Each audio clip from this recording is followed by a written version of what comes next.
Hi, my name's Stuart Williams and I work for Magenic, and today we have another episode of cool things you can do on Azure. And today we're going to talk about Azure Container Instances. The purpose of Azure Container Instances is to provide a place to host a single Docker container. And with the popularity of containers generally, a number of open source and commercial products are Dockerizing their offerings to make them easier to install, run, and manage. If you need orchestration or multiple containers or more complicated scenarios or more control over your Docker containers, then Azure Container Service is an excellent way of bringing up a Docker cluster, and it offers a variety of orchestrators, including Kubernetes. We'll have videos on that in an upcoming segment. For now, let's bring up a Docker container image from the marketplace on our container instance, just to show you how easy it is. So we're going to pick Azure Container Instances in preview, and we're going to say create. We're going to go ahead and create this in the available region. When this goes out of preview, by the way, there'll be a much larger selection of available regions. And we're going to use the excellent SonarQube demo. SonarQube is a piece of software that's used to scan code looking for security vulnerabilities and code best practices. So we're going to go ahead and give it a name. Container image type is public images, means that there's a URL to the image, or the image is in a well-known Docker repository. And private images are images that you'd be pulling from your own Git repository.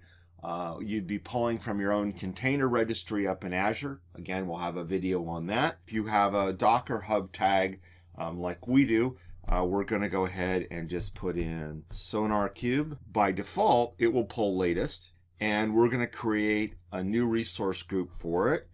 By the way, Azure, in terms of naming, is fairly inconsistent about what it allows. You saw there it didn't like my use of capitals, so I fixed it. But we're now ready to get this up and deployed. So SonarQube runs on Linux. There is a public IP address required by SonarQube, and it runs on port 9000. And then that's it, right? Essentially 8 to 10 questions later, none of them very complicated, and you have a ready to deploy container solution. So let's go ahead and press OK.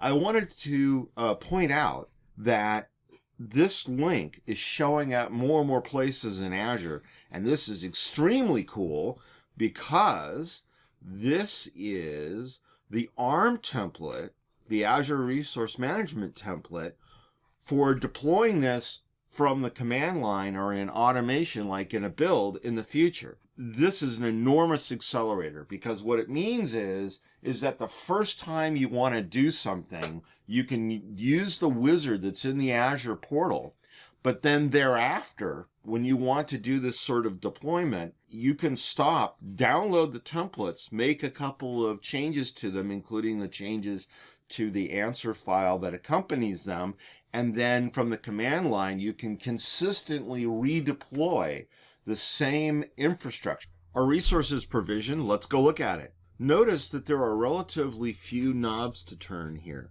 Probably the most interesting and critical thing for us is this public IP address that got provisioned. And just to prove that our deployment worked, we're going ahead and paste that IP address into the URL of our favorite browser and add the port 9000. Again, SonarQube's demo runs on port 9000. Depending on your container, it may run on a different port. And look at that. Up comes our SonarQube demo container. There you go, SonarQube demo. So let's go see the knobs you can turn. The standard 4 of overview, activity log, access control, and tags are available as they are in most Azure things. Let's go look at properties. Notice that other than IP address and some information about the resource group, resource ID, and so on that you could use in scripts, there's not a ton of knobs to turn. When we're done with our container, particularly useful for, again, dev test scenarios, demo scenarios, and just bringing up a quickie thing, it's an easy click to delete.